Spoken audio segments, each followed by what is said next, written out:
이스라엘이여, 너는 행복한 사람이로다. 아멘.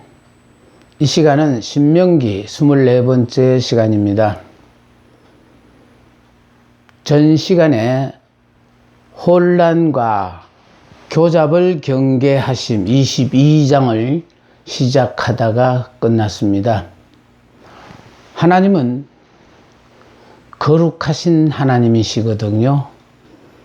그렇기 때문에 섞이는 것은 딱 질색이신 분이에요.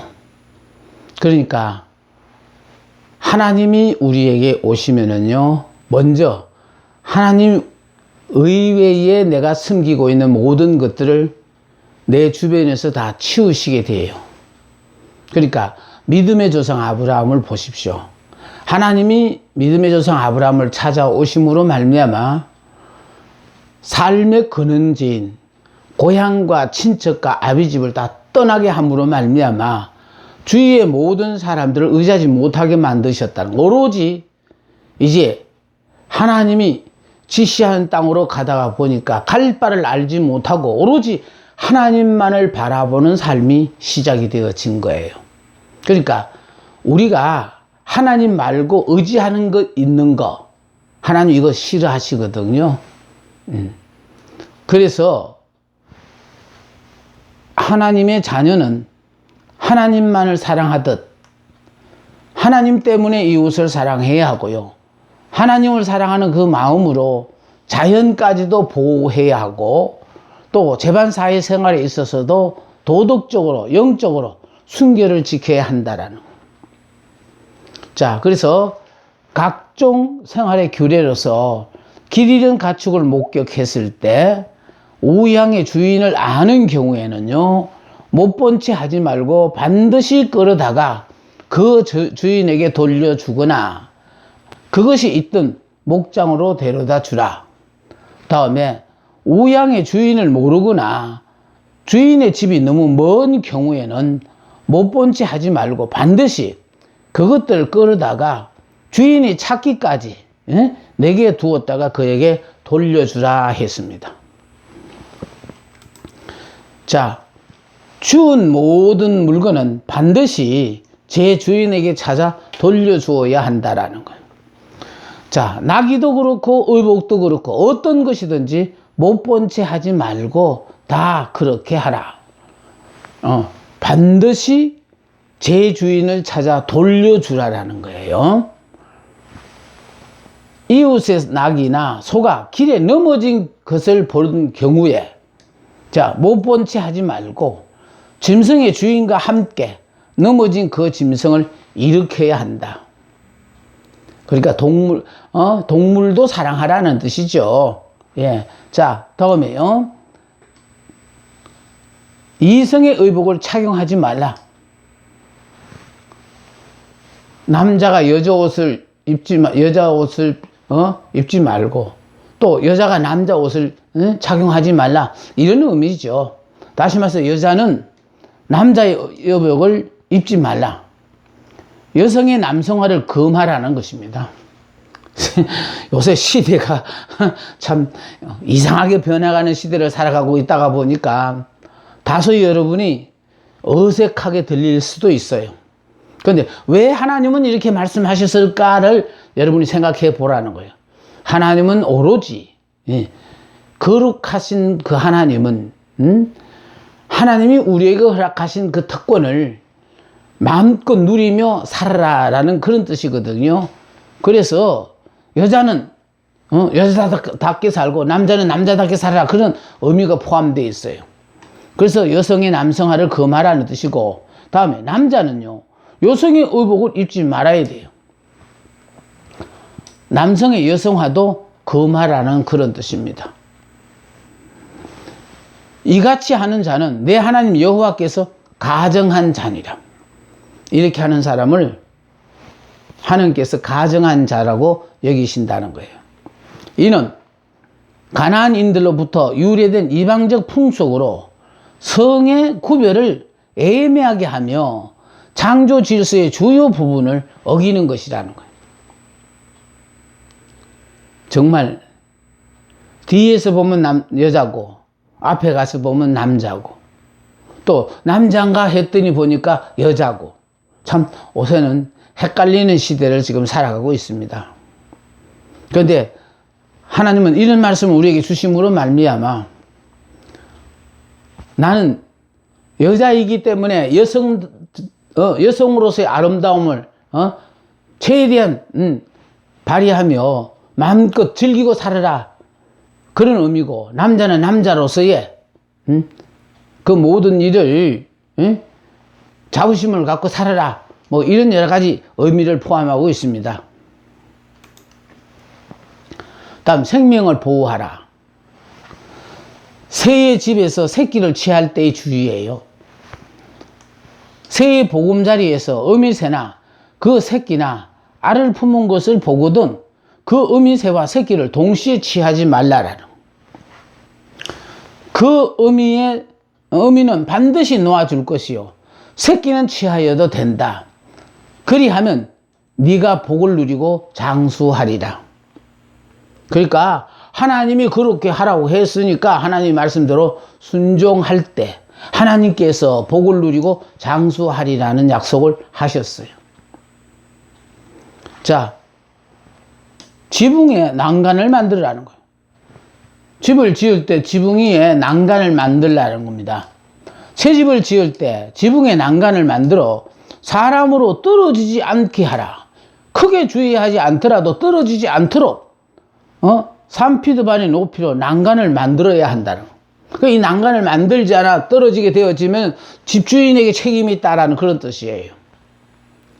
그러니까 떨어지고 싶어 올라간 사람들이 아니거든요. 예, 그래서 결과적으로 크게 주의하지 않더라도 떨어지지 않도록 난간을 만들라고 했습니다. 자, 만일 유고 시에는 그 피 흘린 죄가 집주인에게 돌아가요. 난간을 안 만든 그 죄가 집주인에게 돌아간다라는 겁니다. 하나님께서는 인간의 생명을 얼마나 소중하게 생각하는가를 알 수 있다. 이웃 사랑하기를 내 몸과 같이 하는 계기가 되었다.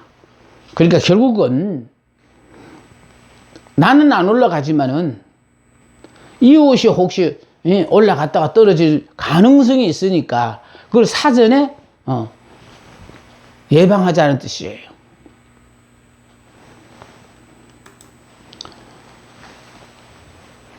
혼합을 금지합니다.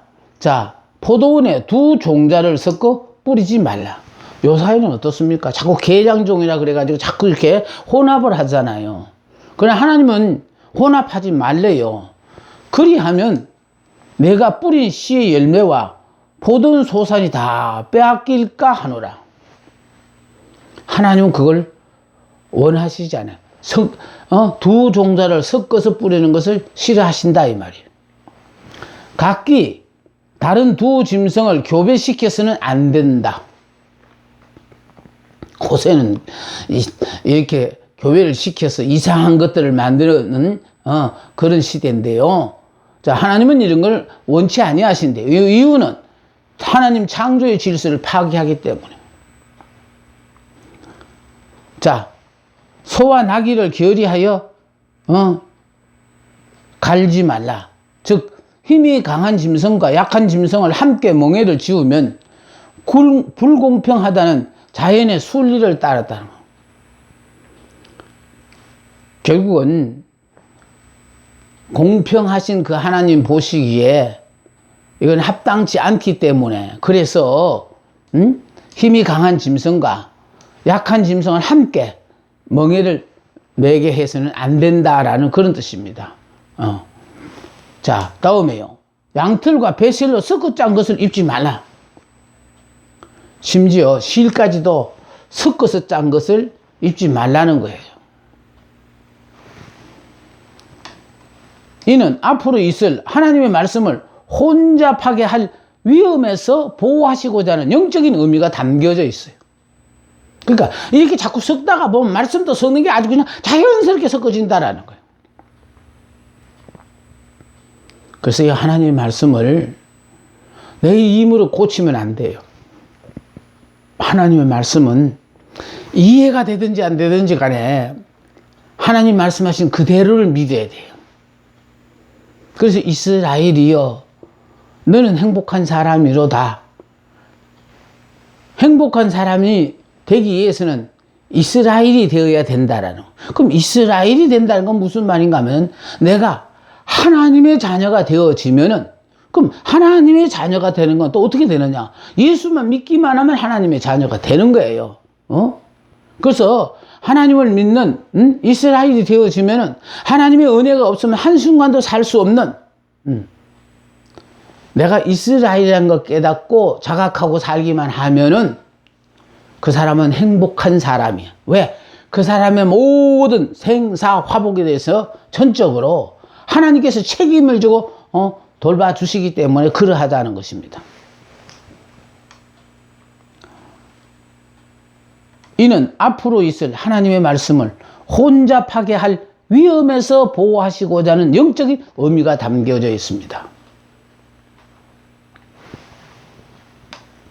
자, 다음 이스라엘로 하여금 순수한 여호와 신앙으로부터 이탈되는 모든 종류의 혼합주의 및 타협주의를 엄격히 배격하라고 하셨다. 이는 이스라엘의 깨끗한 기질과는 반대되는 것이다. 그러니까 결국은요, 우리가 말씀을 자꾸 알아가고 깊이 깨닫게 되어지면은요, 정말 나 자신은 하나님이 이게 싫어하시는 것이라는 걸 모르고 살다가 야, 이런 것까지도 다 버리게 하셨구나. 철저하게 하나님만, 그것도 하나님의 말씀만 의지하도록 이렇게 하나님이 원하시는구나를 깨닫게 되어지거든요. 그러니까 지금까지 하나님을 믿기 전에 의지하던 그 모든 것들을 하나님 우리 주변에서 다 치워버리고 오로지 하나님만을 의지하도록 환경을 그렇게 몰아붙이고 그 하나님만을 의지함으로 말미암아 어떤 어려운 난관에서도요 전혀 그 어려움에 영향받지 않고 기쁘고 즐겁고 행복하게 그 입으로 오로지 하나님만을 찬양하는 그런 복된 삶을 살게 되는 겁니다. 혼합을 금지하기를 원하십니다. 우리 하나님 거룩하신 하나님이거든요. 그러니까 신앙의 흐름을 보면 참 재미로운 것은요, 신본주의와 인본주의가 있는데, 신본주의는 살아갈수록, 하나님만을 의지하게 하기 위하여 하나님 말고 의지하던 모든 것을 자꾸 버리고 오로지 최후에 하나님만 남도록 하는가 하면, 인본주의는 자꾸, 이것저것을 섞어서, 섞음으로 말미암아, 완전히 하나님은 상관없는, 그 두 흐름이 있어요. 자, 여기에, 자, 이스라엘의 깨끗한 기질과 반대되기 때문에 그렇다. 자, 진영에서, 전시의 진영을 정결하게 할 것. 전시 중에도 이스라엘이 머물고 있는 진영은 항상 정결하게 해야 된다는 거. 그럼 왜 정결하게 해야 하나니까? 하나님이 그 진영에 계시기 때문에 그렇다는 거예요. 그 하나님이 거룩하신 하나님이기 때문에. 그래서 그것이 정결해야만이 하나님이 그게 함께 하시지. 깨끗하지 않으면 하나님이 함께 하지 않는다라는 거. 그러니까 이런 말씀들이 결국은요, 우리 마음에 정말로 성결한 삶을 삶으로 오로지 하나님만을 바라보는 그런 사람이 안 되어지면 하나님 함께 하시지가 않아요. 그러니까 문득문득 육신을 입고 살다가만 육적인 어떤 유혹을 받더라도 내가 이런 생각을 하면 안 되지. 이러면서 그걸 떨쳐내야 되는 거예요. 내가 이런 육적인 것을 갖다 내가 지금 아무도 모르겠거니 하고 내 혼자 생각이라도 하게 되어지면 하나님은 아셔요. 근데 우리가 분명히 알아야 되는 건 내가 생각으로 갈등하는 것까지는 죄는 아닙니다. 그런데 그것이 행동으로 옮겨졌을 때 그것이 바로 죄가 되어지거든요.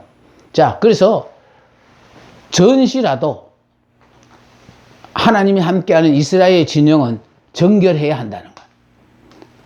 레위기 11장 24절부터 15장 4절부터 9절, 또 민수기 5장 1절부터 4절, 민수기 5장 1절부터 4절, 주로 가정생활에서 평상시에 지켜야 할 규례에 대하여 언급을 하고 있어요. 또 신명기 23장 9절로 14절에 보면 전시의 진영에서 자, 하나님께서 이스라엘의 성결을 얼마나 원하고 계시는가를 단적으로 보여준다. 이스라엘이 여호와께서 함께 하시는 군대가 되기 위해서는 성결이 필수 조건임을 이렇게 교훈하시는 거예요. 그러니까 결국은 우리가요, 하나님 우리와 함께 하기 위해서 우리는 늘 마음까지라도 이런 정결한 마음을 통하여 거룩하신 하나님이 내 안에 임재에 계시기 불편함이 없도록 해야 된다라는 것입니다. 자, 모든 악한 일을 스스로 삼가라. 하나님 보시기에 불의한 생각을 불의한 행실을 버리라. 다음요, 출전하는 병사들이 피해야 할 것. 죄책은 용명을 빼앗아 사람을 비급한 자로 만들기 때문에 또 사악한 욕정과 탐욕요, 부정한 것들, 우상 숭배나 저주받을 일, 진영 내에서 약탈, 이런 일들은요, 하나님 보시기에 불의한 행실이기 때문에 이건 다 버려야 된다.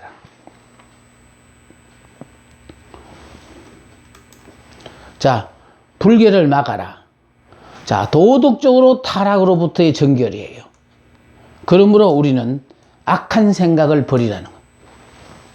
순간이라도 악한 생각을 가지면 안 돼요. 악한 생각을 버려라. 다음에 의식법상의 불결에서부터의 정결이에요. 몽설이거든요. 꿈에 결과적으로 자다가 보면 이 몽설을 해요. 그런데 이것도 의식법상의 불결에서부터의 정결이라는 거. 그런가 하면 또 자연적 불결에서부터의 정결. 하다못해 진영 안에 대변을 보고 그냥 두면 안 된다라는 거. 외적인 성결을 통하여 이스라엘 백성들은 하나님 앞에서 거룩한 백성의 긍지를 나타내며 진중에 임재하에 계신 하나님께 대하여 경의를 표하였다. 그러니까 성민이라는 말은 그냥 성민이 아니야. 얼마나 거룩하게 살려고 우리가 애를 써야 되냐 하는 것을 우리에게 보여줍니다. 진을 거룩히 해야 하는 이유가 있어요. 여호와께서 너를 구원하시려고 적군을 내게 넘기시려고 내 진중에 계시기 때문에 그래요. 그러니까 그 하나님이 함께하면 전쟁은 이기는 거예요. 영적 전쟁에서 승리는 하나님이 우리와 함께하면 이기는 전쟁. 하나님 우리와 함께하지 않으면요 지는 전쟁이에요.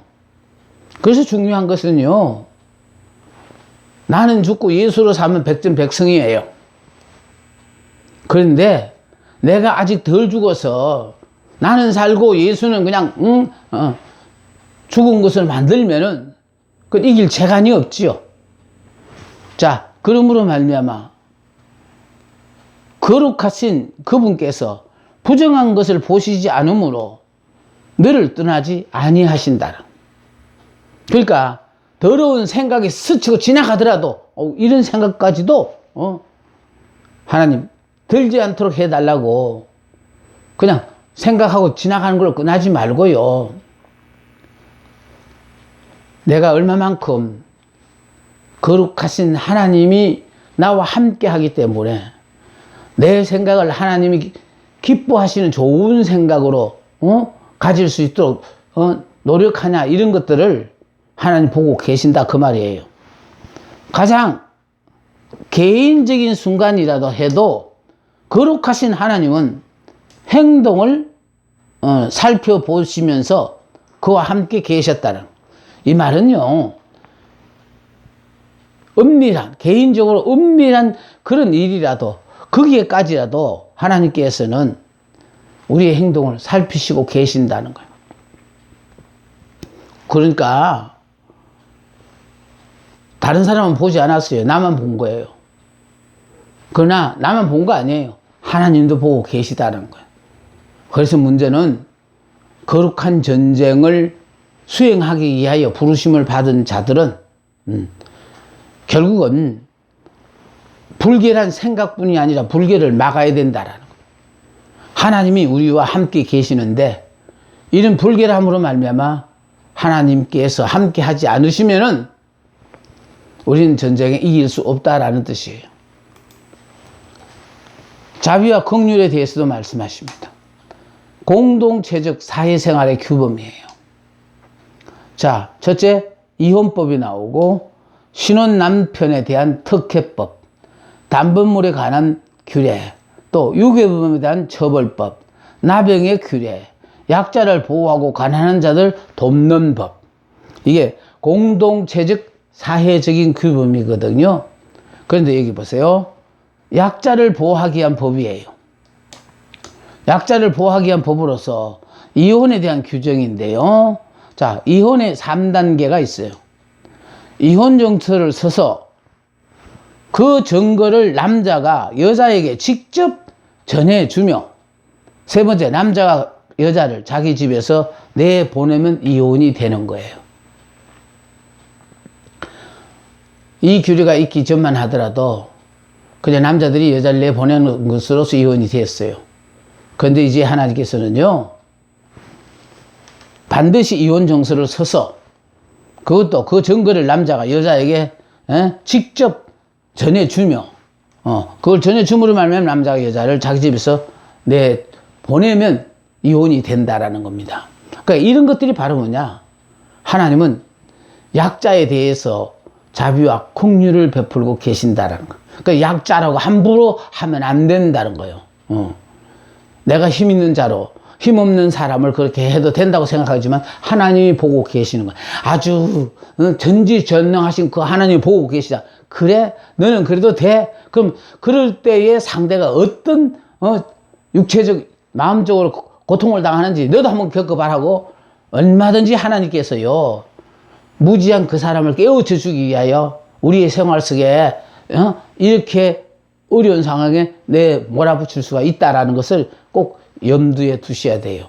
하나님은 자비와 긍휼하신 하나님이시거든요. 내가 보기는 만만한 사람이지만 하나님께 눈동자처럼 지켜보고 계신다는 그 사실을 우리는 잊어서는 안 되겠습니다. 신혼 남자에 대한 징집 면제예요. 자, 신혼 남자예요. 자, 사회적인 규범인데 여기 시민의 권익을 옹호해 주는 법입니다. 신혼 남자에 한하여 1년 동안 징집을 면제해 주라. 1년 동안 집에 한가히 거하며 아내를 기쁘게 하는 남편의 의무를 우선적으로 다 하라는 거예요. 자, 두 번째는 가난한 자의 생활 필수품을 저당 잡지 말라는 거예요. 그러니까 그 사람이 생활 속에서 가장 아무리 어려워서 그걸 갖다 저당 잡히고 돈을 빌려가자 하더라도 그런 거 저당 잡으면 안 된다라는 거예요. 자, 다음, 타인의 재산과 생명을 보호해 주는 법으로서는요, 맷돌을 전당 잡지 말라. 또 유괴범은 사형으로 다스리라. 또 모든 사람들을 위한 공중위생법도 있어요. 나병 환자는 격리 수용하라.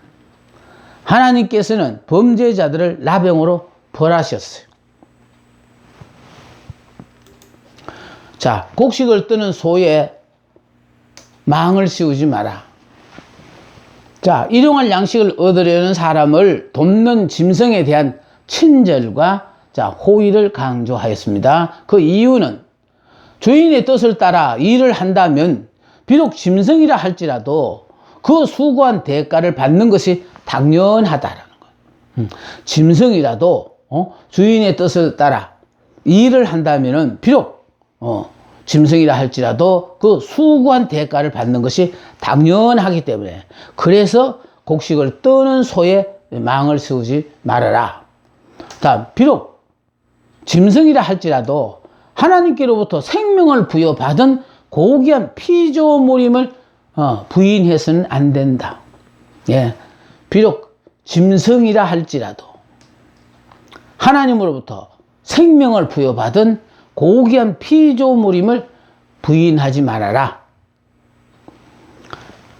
하찮은 미물이라 할지라도 인간과 함께 어울려 조화로운 삶을 살도록 피조된 하나님의 창조물임을 기억하자. 하나님께서 이처럼 일하는 소에 대하여 염려하신다면은 일하는 자들에 대하여, 특히 주의 나라를 위하여 일하는 자들에게 대하여 얼마나 더 걱정을 하시겠느냐라는 그런 의미예요. 하나님은 이렇게요, 짐승들에게도 관심이 있으시다면은 주의 일하는 사람들이 먹고 입고 자야 된다는 것은 다 알고 계시는데, 그 문제에 대해서 우리를 외면하겠냐 이 말이에요. 하나님은요, 우리가 자꾸 이제 이 말씀 공부를 통해서 여러분 영의 사람이 되어지면 뭐냐면은, 모든 사람들이 정말 인정하는 그런 막 부자가 되고 눈에 보이는 어떤 특별한 그런 결과가 나타나기를 여러분이 기대하시는데요, 항상 우리의 사는 날은요, 오늘 하루가 마지막이다라는 그런 마음으로요, 오늘만 살면요, 내일도 살아야 되면 내일 내가 눈을 떠서 모든 것에 하나님이 다 책임을, 지금까지도 에베네셀의 하나님이 지켜주셨다면은, 현재 그 하나님이 나와 지금 임마누엘로 함께 하신다면은, 그럼 앞으로 살아가야 될 여호와 일의 모든 것에 대해서도 그분이 책임을 진다, 이걸 믿으라는 것입니다. 그래서 하나님께서 이처럼 일하는 소에 대해서도 염려하신다면, 일하는 자들에 대하여, 특히 주의 나라를 위하여 일하는 자들에게 대하여 얼마나 더 걱정을 하시겠느냐. 그러니까 이거 주의 일을 열심히 일하는 사람에 대해서는요, 하나님께서 눈동자처럼 관심을 갖고 지켜보시고 도와주셔요. 열심히 주의 일을 합시다. 주의 일에 내가 열심을 다 하느냐 안 하느냐 하나님이 보고 계시거든요. 이제 아말렉을 멸살하라. 자, 아말렉인을 정복하는 것은 이스라엘 백성들에게 주어진 하나님의 명령입니다. 이스라엘 백성들에게 하나님이 주신 명령이, 너는 천하에서 아말렉에 대한 기억을 잊지 말지어다. 그러니까 결국은 뭐냐면은, 이스라엘 백성들에게 하나님이 주어진 명령이 천하에서 아말렉에 대한 기억을 잊지 말지니라. 아말렉 정복 이유가 나옵니다. 아말렉 정복의 이유. 아말렉 족속들은 이스라엘이 애굽 땅을 벗어난 지 얼마 안 된 때에 행군의 후미에 처진 유약자들, 곧 싸울 능력이 전혀 없는 자들을 공격하였기 때문입니다. 그러니까 결국은 하나님의 자녀들이 싸우러 나온 사람들이 아니고, 싸울 능력이 전혀 없어서 행군 대열에 제일 후미에 처져서 오고 있는 유약자들에게 이들이 쳐들어왔어요. 그들은 이스라엘이 피곤에 지쳤을 때 급습하여 약한 자들을 죽인 무자비한 자들이에요. 하나님의 백성들에게 이게 위해를 가하는 거 하나님 용서하지 않지만은, 그보다 더 중요한 것은요, 이렇게 약한 자들을 죽인 것, 이 무자비한 자들에 대해서는 하나님이 절대로 용서하지 않으시는 것을 우리에게 가르쳐 주고 있습니다. 그들은 하나님을 두려워하지 않았기 때문에 그래요. 그러니까 하나님을 모르는 백성들은요, 잔인하게 이를 표현이 안 되어져요. 하나님을 모르니까 그래요. 아말렉인의 성취는 사울왕에 의하여 부분적으로 성취되었다가 히스기야 왕 때 시몬 자손에 의하여 성취되었다가 또 에스더 당시 최후의 아말렉 후손이었던 하만과 그의 자손들이 이스라엘에 의하여 멸절당함으로 완전히 성취되었다라는 거예요.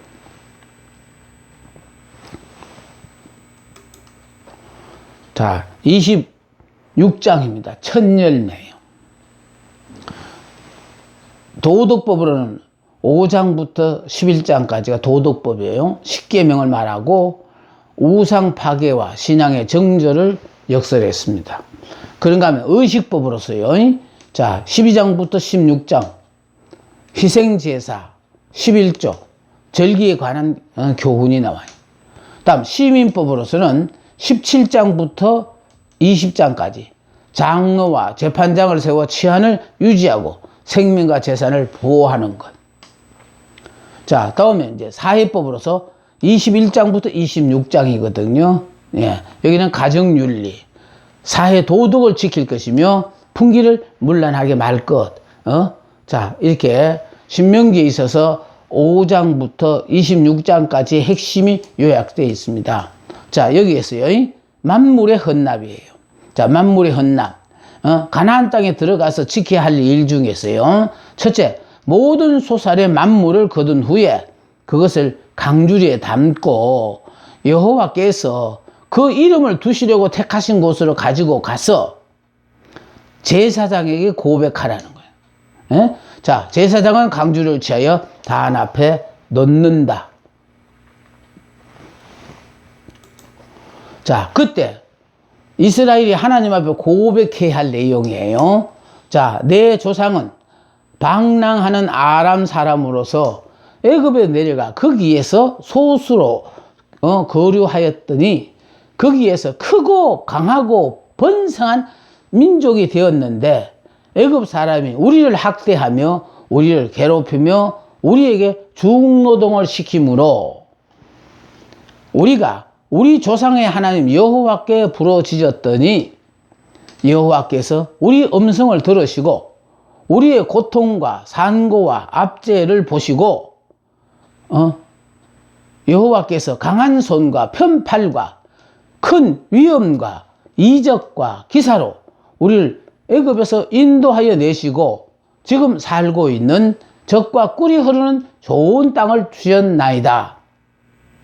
그러니까 결국은 애굽의 종살이부터 시작해서 여기까지 이르게 된 것에 대해서 이게 하나님 앞에 고백하는 그런 내용입니다. 자, 여호와께서 우리에게 주신 토지 소산의 만물을 가져왔나이다. 여호와께서 너와 내 집에 주신 모든 복으로 말미암아 너는 레인과 너의 가운데 거류하는 객과 함께 즐거워하라. 하나님께서 은혜를 입은